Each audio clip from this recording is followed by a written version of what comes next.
In this video, we're going to discuss a couple of the new lighting systems that I added to our camper that we think will make our camper life better.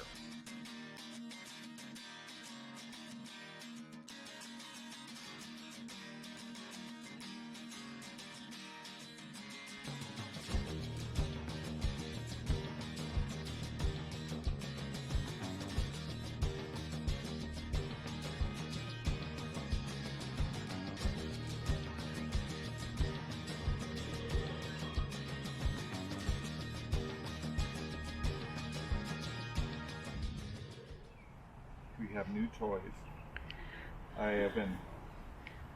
Last time I worked in here, I put wire stubs out here to install my off-road lights so that we can see where we're going when we drive into a campsite after dark. And this comes out right here. I chose these lights for a very specific reason, because we tend to boondock a lot and we tend to always occupy our campsites before it gets dark, but on a number of occasions we've actually had to occupy a campsite after dark. So in looking at my selection of lights, I had several criteria in mind. One was I wanted to have them trim and I wanted to have them tucked up next to the camper. So these are single row lights. They're not very big, although this one is long. The center one is 51 inches long and the two side ones are 11 inches long. So I wanted them tucked up as close to the camper as I could get them, and even though they're not particularly close, it would be worse if I went to a larger light. The light bar right here, it's a 51 inch Nilight 250 watt single row. These products are all rated 9 volt to 30 volts, and so this is running on my 24 volt battery. These are also floodlights, and I specifically choose a floodlight because what I'm trying to achieve is I want a lot of bright close range light. I want to be able to see the side of the road as we're driving down in case there's a turn that we need to make. I want to be able to see all the things that are around me when I'm pulling into a campsite in case I need to turn around. I want to see the full 180 degree frontal arc of the camper, probably out to 100 feet. And so these are floodlights, and the two side ones are 50 watts apiece, and the center one is 250 watts, and that provides a lot of close-in lighting for me. I specifically wanted a small trim bar, not a big round reflector type unit that tends to be long distance spotlights. We think these will work pretty well for us, but we haven't tried them yet. We'll let you know.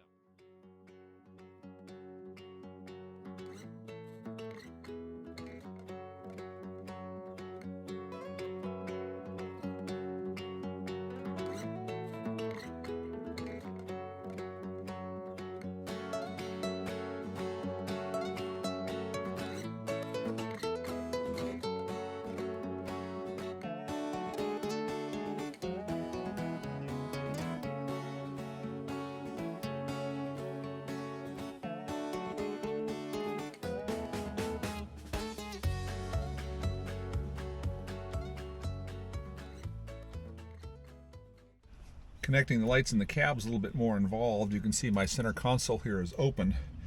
This is the back side of the control panel. So the two blue toggle switches here are what's going to be hooked up. The first one is the one for the center light. The second one is the one for the side lights, which I don't have mounted yet. So these are going to be set up so that I can use them even when the vehicle is off. So what I'm trying to do right now is trace the two wires to the back of the switch. Power the back of the switch right now is from switched ignition, so I need to pull these wires apart and find out how to separate it and put them on unswitched ignition. So this allows me, if I were to pull into a campsite and need to park the truck but keep the lights on so I can see what's going on, I can do that. Here's a list of all the wiring pinouts. These are 24 pins of terminal blocks in here. So they're all hot. Oops, and there it is.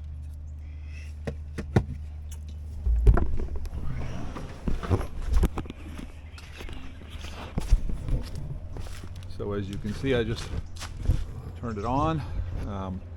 This is running on 24 volts. Running 24 volts and a 250 watt light bar means it's only drawing about 10 amps. It's going to take substantial wire if I'm going to run it on 12 volts, so it's just easier to do it this way. The other thing I'm adding is some underlights to the camper. When we are in a campsite and it is dark out, there are rocks around, there are holes, there are all kinds of obstacles, and we've more than once tripped and fell while we're outside trying to fold up our chairs. So I wanted to have a nice subdued light that emanated from under the vehicle that would illuminate all the way around the truck, so that we wouldn't have to have a flashlight in hand while you're trying to load up stuff. The project for today is to put some underbody LED illumination, so we can have some indirect illumination underneath the camper to light the area around the camper without actually being bright and broadcasting at a distance. We've chosen to use blue lights, and one of the things, this is the module that I decided to use here. This is a 3-element module. This is how they're delivered. This is a segment that has 4 modules in it.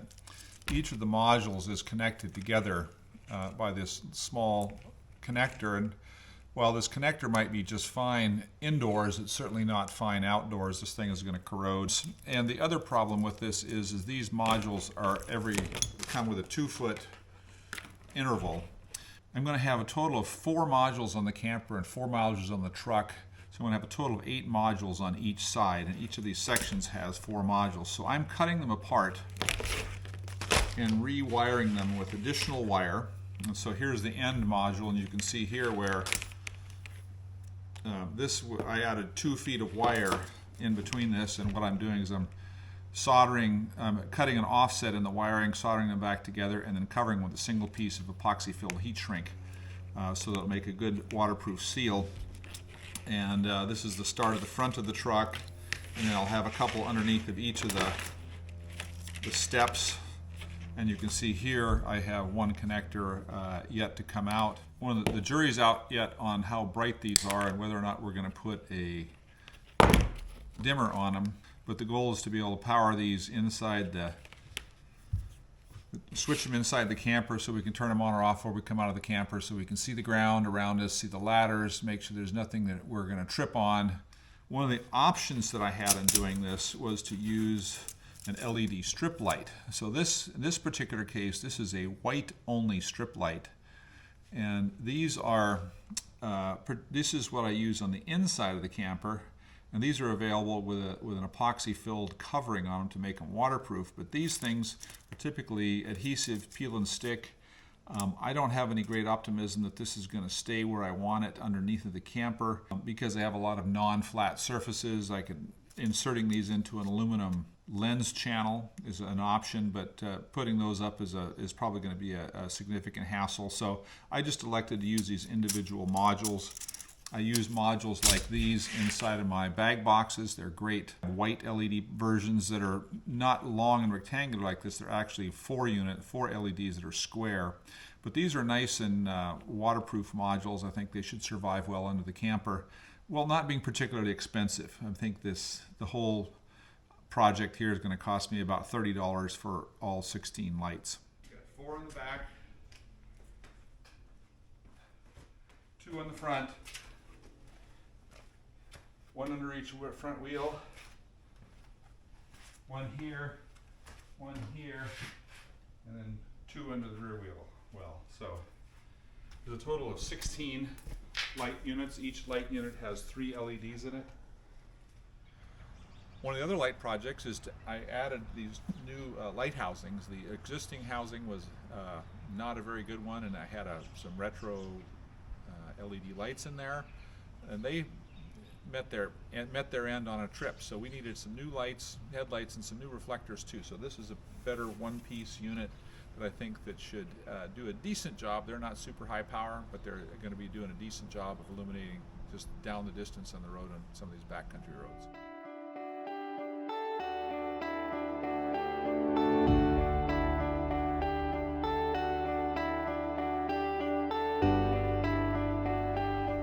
Well, that wraps up this video. Shows you a way that we've chosen to light up our rig based on how we use it out when we're boondocking, and sometimes it's in the dark.